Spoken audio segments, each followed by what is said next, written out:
Hey there guys and gals, welcome back to BackPocketGameReviews, and today we are gonna talk about a little bit of GameStop, for the most part. GameStop's the primary topic here. So recently Spawnwave Media has done some videos with GameStop retro games and GameStop refurbished consoles, and I was watching them because I already kind of knew how it was gonna turn out. And the reason why is, for those of you who are new to the channel, I worked at GameStop for 5 years, and majority of that was as a manager. So, I want to be very upfront with you. As a GameStop employee for 5 years, anyone I ever worked with would have advised you against ever buying a refurbished console from the company. Usually because they didn't last very long, and they made it very easy for you to tell what's refurbished and not refurbished, seeing as that they are two different SKUs, so you typically know before you're buying it, and they come in two separate packages, at least with the newer generation stuff. So 360 and Xbone, you are very easily able to tell. Now, obviously, when you're buying the retro stuff with like the PlayStation 1, there is no way to tell. You really don't know if you're gonna get something refurbished, and we're gonna kind of dive into this. So, why does GameStop's refurbishment suck? Let's address the biggest issue here first. Why? So, Spawnwave said it would make no sense to pay someone to do this. That's correct. Unless you are just paying an entire facility of people to just repair consoles. I mean, I shouldn't say an entire facility. There's probably not that many people there. But they also probably don't make that much. Seeing as that, if you really take into example that a store manager at GameStop makes $14 an hour, I have no idea what someone in the refurbishment facility makes. I'm just going to go ahead and assume it's probably not on the highest end. Now, with looking at how GameStop operates, I'm also going to go ahead and tell you it's usually probably not someone who's already like, yeah, I know how to solder. It's probably just some random person who has no idea what any of that is, applied for this job, and GameStop's like, well, we're going to teach you how to fix this. Just pointing it out, this is most likely what's going on. And, because I'll tell you this, most of the employees in the store, a lot of their first days are on Black Friday. Hell, there's some that might have they may have worked like a shift or two before it. But there's gonna be some, their first day is Black Friday. Actually, a great example of that would have been when I went to a store here locally on Black Friday. I had an associate tell me he had no idea how to run the register. He's never used it before. It was his first day, so I'm not really going to get on him about that. I was going to be like, really? Keep in mind, their register, at least the original register, because they've updated the register since I left. Just the software, not the hardware. Just the software. And it was fairly simple. Most things were linked to F keys. You could read your way through it if you really needed. But I'm just going to assume they're taking in these people that have absolutely no idea what they're doing. So when you say, oh, because he took apart a Game Boy and he's like, oh man, one of the Game Boy games had a battery taped in it as opposed to soldered in it. And he's like, this is a sloppy fix. Yes, it is. Tape isn't permanent. Tape is also something that can get wiggled loose easily. So your game could just stop functioning, and let's go ahead and assume that the general consumer has no idea to check that battery, hence why Spawnwave's videos do so well, because most people don't think to do that stuff. And they're like, oh, that's cool, I got to see that. Wasn't that swell? But not everyone can learn to solder. Not everyone's able to do that. Everyone can learn to put some tape on something. Just pointing this out. I've seen some sloppy fixes. I've seen anything you could think of. We would always tell customers to buy it used before buying a refurbished. I got a used one in the back. That means no one's touched or opened it. We tested it, plugged it in, it works. Because we had to check the seals. We had to know if it was open. At least that was the policy when I was there. I've watched some newer employees not do that when I've been in GameStop. I don't care. I'm not your boss anymore. I'm in there for collectibles. I don't care about your console going on over there. Now, I just want to point out that that's probably why you're seeing sloppy fixes. You have employee not making much money and trained to do it in a sloppy manner. Let alone that employee might not know anything about games. There were people that worked in GameStop stores that knew nothing about games. They were brought in because they were good at business. I've met store managers, literally couldn't tell you a thing about most games. Oh yeah, it's a great racing game. Really? Where does it take place? I don't know. Sweet. But the other issues.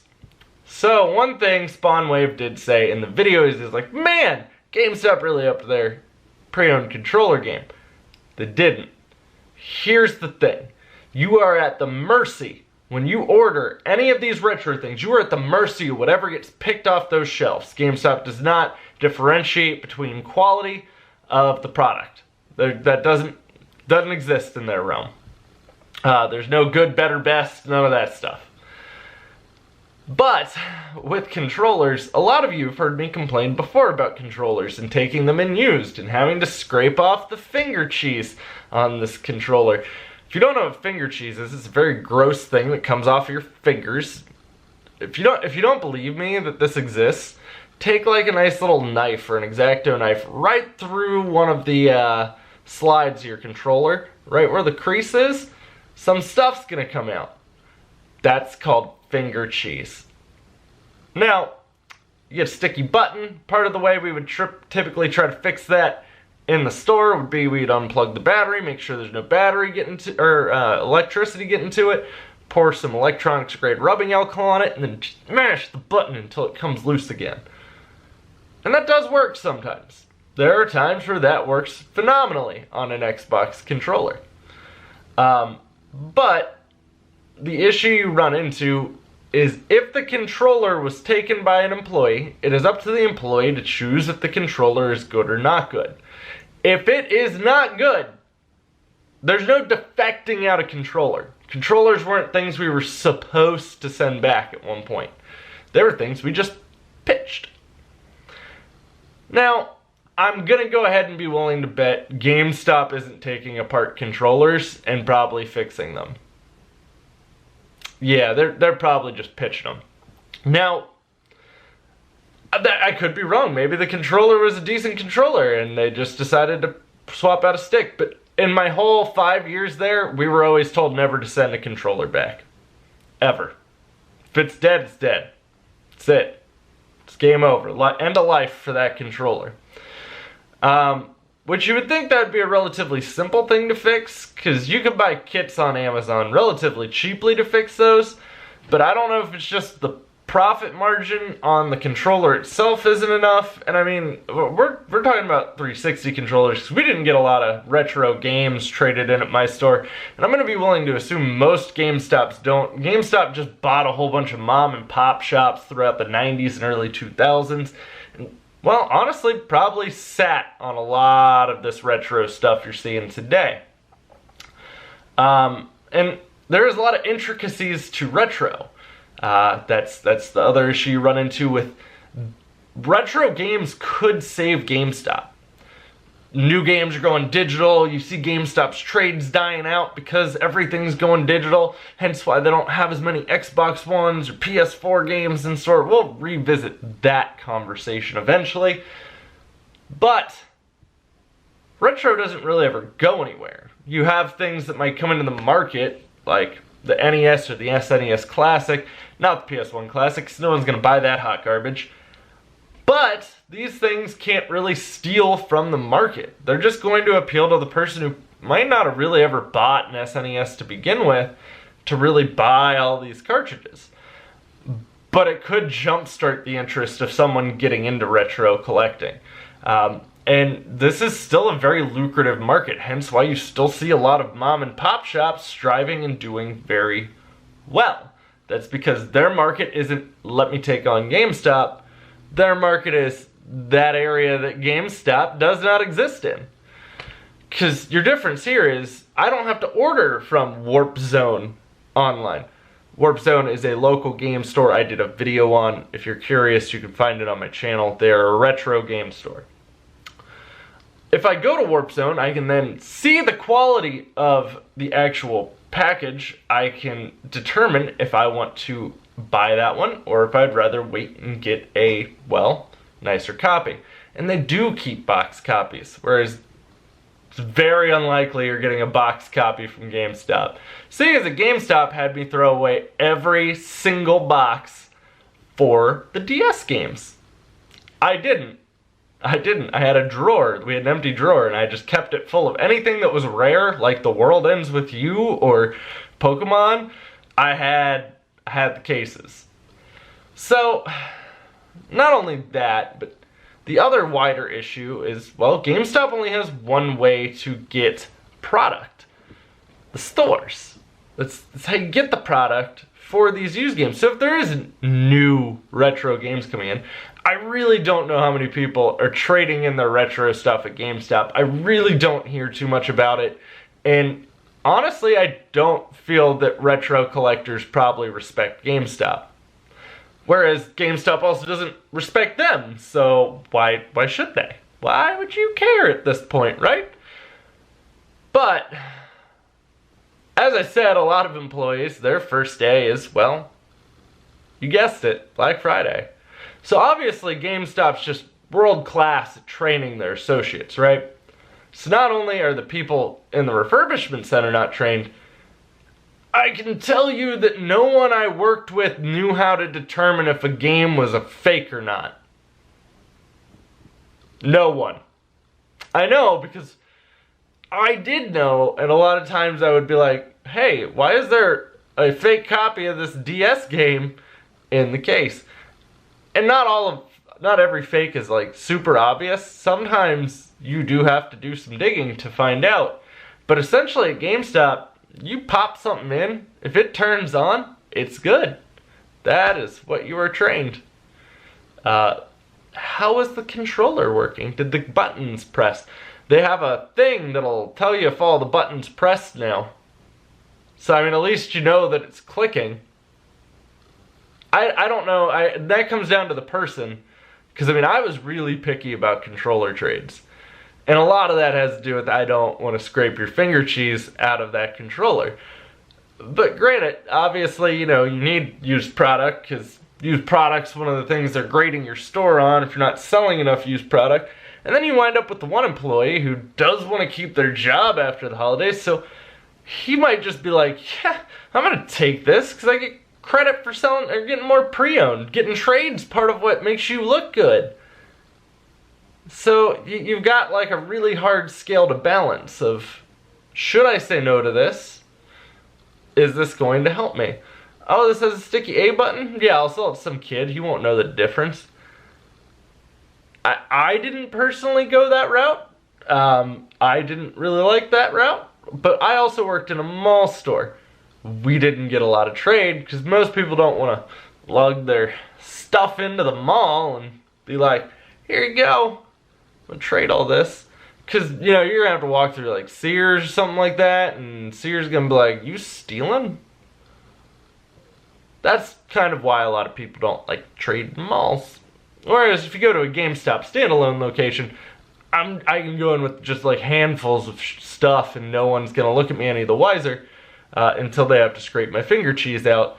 Or, you know, possibly have to get bed bugs out of my console, because, yeah, we've seen this. We've seen this stuff come in. I have seen anything you could imagine living inside of a console, living in there. It's pretty gross. But, again, the people at the refurbishment center probably aren't that great at fixing it. Actually, once upon a time, there was a rumor going around that GameStop was using the towel fix to fix red-ringed 360s in the refurbishment center. I can't validate that that was true, but it was a rumor that was going around the company. Like, I mean, I even heard the district manager talk about it briefly. No one ever confirmed or denied it either, which kind of freaked me out. But By the way, the towel method doesn't work. That bad idea. So just don't buy refurbished products from them. I get it. There's some of you out there that are like, but refurbished products are fine. When someone who knows what they are doing is doing it, yes, refurbished products are fine. I've fixed Buddy's 360s before. It's not that hard as long as you know what you're doing. GameStop isn't concerned about fixing it for the long run. GameStop's concerned about slapping a band-aid on it, so outside of your warranty period, it's gonna die and you're gonna have to come back and buy a new console. And I get it, you're gonna be like, oh, but they don't make much money on consoles. They do on used ones. So guys, I am kind of curious what your thoughts are. Did you see the spawnwave video? Do you know what I'm referring to? And I just thought it would be kind of fun to address some of these topics, just because, again, I kind of already knew what was gonna happen going into this. Training is just a great thing with that company. Guys, I really appreciate you all watching, but if you enjoyed this video, don't forget to drop a thumbs up. If you want to follow me anywhere else, all of my links are as always in the description box, including my Teespring and Patreon store, or Teespring store and Patreon page, Xbox Live ID, all that stuff. It was great getting to spend some time with you guys. Don't forget to subscribe before you leave, and I'll see you all around with plenty more content coming for you.